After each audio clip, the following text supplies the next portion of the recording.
بڕیارمەنداوە کە کۆبوونەوە خولیەکانی خۆمان دوو مانگ جارێک هەر جارە و لە ناوچەیەکی کوردستان ئەنجام بدەین بە مەبەستی گرنگیدان بە ناوچەکان و تێگەیشتن لە کێشە و گریگرفتی قوتابیانی سنوورەکە و برەودان بە کاری ڕێکخراوەی خۆمان بۆ مەبەستە ئەمڕۆ لە شاری سۆران کۆبوونەوەی سکرتارەتمان ئەنجامدا پەیامی کۆبوونەوە کە ئەوە بوو کە داوامان کردووە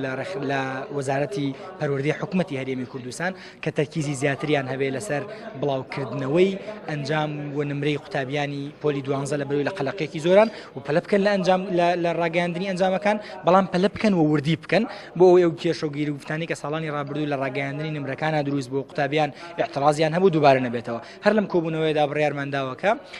بە هەڵمەتێکی نوێ بە شێواز و میکانیزمێکی نوێ هەوڵ بدەین هاوکاری قوتابیانی پۆلی 12 بکەین بۆ ئەوی بیانگەێنینە زانکۆ لە ڕێگەی سیستمی ڕاستەوخۆ سیستمی زانکۆلاینەوە بە هاوکاریەکی باش بە جیاواز لە شوێن و ڕێکخراوەکانی دیکە بۆ ئەوی بتوانین ئەو ئامانجەی کە هەمانە کە خزمەتکردنی قوتابیان و خوێندکارانە بەگشتی بێنینەتی.